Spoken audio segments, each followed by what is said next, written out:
dagaalka al-shabaab iyo ciidanka dowladda ayaa dib u qarxay maalintii shalay. ciidankii muddooyinkan ku sugnaa deegaanka Cadale ee gobolka Shabeellaha Dhexe ayaa shalay barqadii weerar ku qaaday halka la yiraahdo Masaajid Cali Gaduud oo ka tirsan gobolka Shabeellaha Dhexe, halkaas oo sanado badan maamulaysa kooxda al-shabaab. kooxda ayaa la xaqiijiyay inay banaysay magaalada intii aanay soo gaarin ciidanka dowladda, taasoo sahashay qabsashada magaalada, laakiin dagaal ayay kooxdu dib u soo qaaday. in la helo wararka dagaalkan waa fududeed saacadihii hore, waxaana la xaqiijiyey in wejigii koowaad ee dagaalka lagu jabiyey kooxda al-shabaab.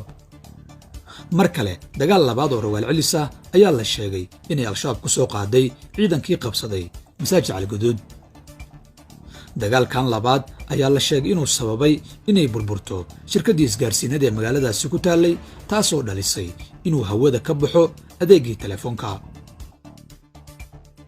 wixii markaa ka dambeeyey waxaa adkaatay xogta laga heli kara dagaalkan.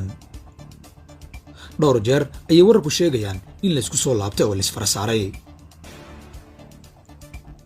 xogaha laga heli kara dagaalkan iyo deegaankaba waa kuwo ay bixinayaan dad furinta ka yimid oo dhaawac soo qaaday, ciidan ka haysta gacanka ay saraakiisha ku wada xiriirto oo deegaanada dhow la hadli kara, iyo madaxda hogaaminaysa howlgalka. dagaalkii koowaad ee dhacay shalay barqadii, dowladda Soomaaliya waxay xaqiijisay qabsashada magaalada, iyadoo arrintaasi xaqiijiyay afhayeenka wasaaradda gaashaandhigga.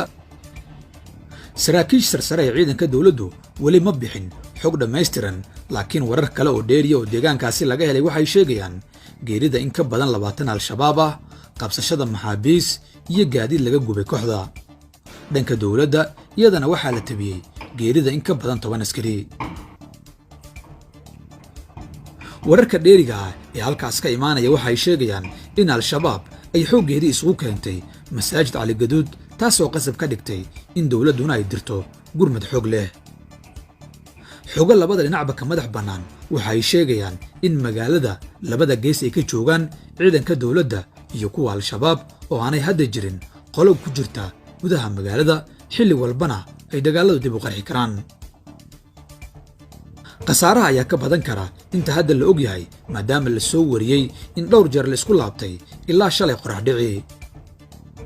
al-shabaab waxay dhowr jeer isticmaaleen inay magaalooyinka ka baxaan markii ciidanka dowladda iyo dadka deegaanka ku soo dhowaadaan, kadibna ay soo qaadaan weerarro, waana arrin u baahan inay ciidanka dowladdu wax kala baxaan.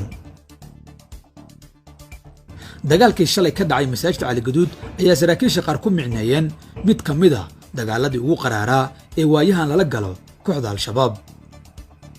magaaladan oo xiriirisa gobollada Shabeellaha Dhexe iyo Galgaduud waa aag muhiim u ah al-shabaab. in si buuxda looga saarahina waxay soo dadejin doontaa in kooxda lagu jabiyo dagaalada socda ayay leeyihiin khubarada amnigu.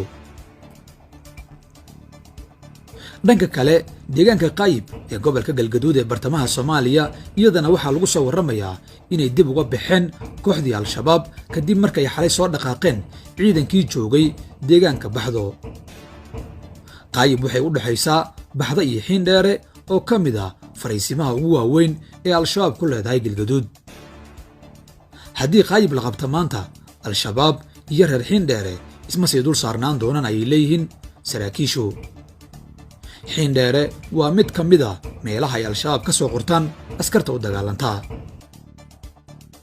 wixii ku soo kordha wararka la xiriira dagaalka iyo kacdoonka ka dhanka ah kooxda al-shabaab waxaad ku maqli doontaan barnaamijyadeena xiga haddii alla idmo.